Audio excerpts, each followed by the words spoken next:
Кыш жакындап өлкөдө кайрадан энергетикалык көйгөй башкы орунга чыкты. Эми энергетиктер көчөдөгү көрүнөк жарнактардын, кафе, ресторан, дүкөн жана башка оюн-зоок соода борборлорунун жарнактык жарыктарын өчүрүлүшүн көзөмөлгө алат. Бул аракетте электр энергиясын үнөмдөөнүн жакшы жолу катары түшүндүрүшөт. Антпесе кышында свет жеткирүү маселеси дагы да курчушу мүмкүн. Биздин көчө жарыктандыруулары небытовой абоненттердин мына жарнамалардын жарыктандырууларын үнөмдөө максатында азыр үгүт иштери жүрүп жатат. Жана ошолорду үнөмдөө максатында өчүрүү жана предписанияларды биз эскертмелерди берип өчүрүп ошолор менен биргеликте иш алып барып жатабыз.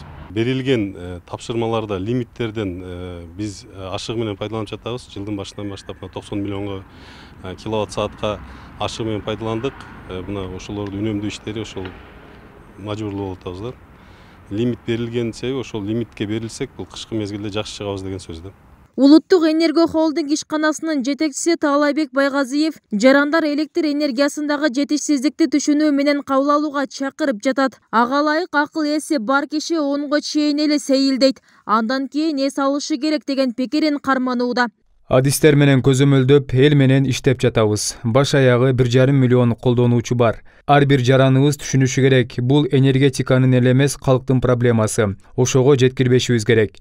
Электр энергиясын үнөмдөп пайдаланыш керек. Чоң кафелер той башталаарда саат 5-те эле жарыкты күйгүзүп алышат. Ошондой эле парктагы жарыкты эмнеге таң атканча күйгүзүш керек. Акыл эси бар киши 10го чейин эле сейилдейт. Андан кийин эс алыш керек. Жарыкты ашыкча күйгүзгөндүн эмне кереги бар? Аны өчүрүп коюш керек. Ушул жылдын жайында энергетика министри Токтогул суу сактагычынын башында туруп, өлкөдө эч кандай энергетикалык кризис болбойт деп жар салган. Деген менен суу сактагычта бүгүнкү күндөгү суунун жетишсиздиги өлкөнү кышында жарыксыз калтыруу коркунучуна кептеп жатат. Ансыз да аймактарда кыш келбей жатып, свет мезгил тандабай өчүрүлүп жаткан кезде мындай жагдай жыл башынан бери эле энергетика тармагына сын пикирлерди жаратууда. Президент кылып атышат, өчкөндү өчүрүп элдерди кыйнаганын кереги жок.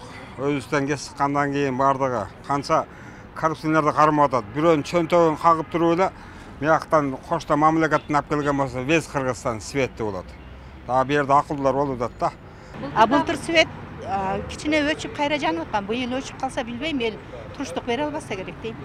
Үнөмдөп баштап атабыз, эми баштаган менен баары бир эми биз домдо турабыз. Бизге свет керек да. Мүмкүнчүлүк жок го. Өчүрүп атат светти эми.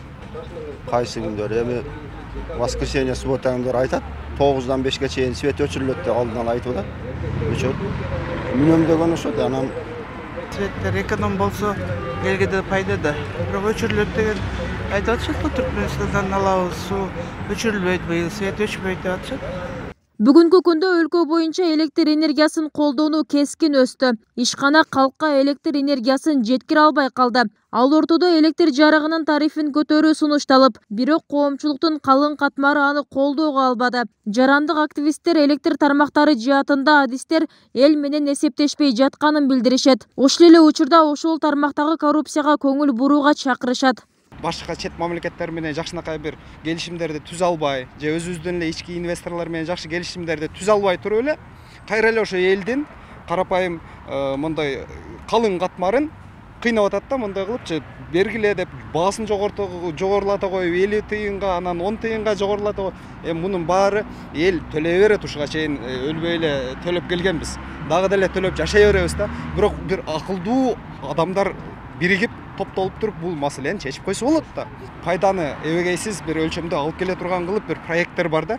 Ошону жасаган адам жок, эрктүү бир азамат жок болуп атат. Болду ошол эле. Соңку 30 жылда өлкөдө бир дагы жаңы энергетикалык объект же бир дагы ГЭС салынган жок. Электр кубатын иштеп чыгуунун көлөмү көбөйбөдү. Какаганга муштаган болуп, быйыл Токтогул суу сактагычында суу аз. Демек иштелип чыккан электр кубаты да аз болот. Энергетикалык коопсуздукту камсыздоо максатында быйыл август-декабрь айларында Түркмөнстандан электр энергиясын сатып алуу боюнча келишим түзүлгөн. Кыргыз өкмөтү мындан тышкары кышкы жылуулук сезонунда Казакстандан да кошумча электр энергиясын алып келет. Бүбүсара Орозалиева, Шерзат Агембердиев, 7 канал, Жалал Абад.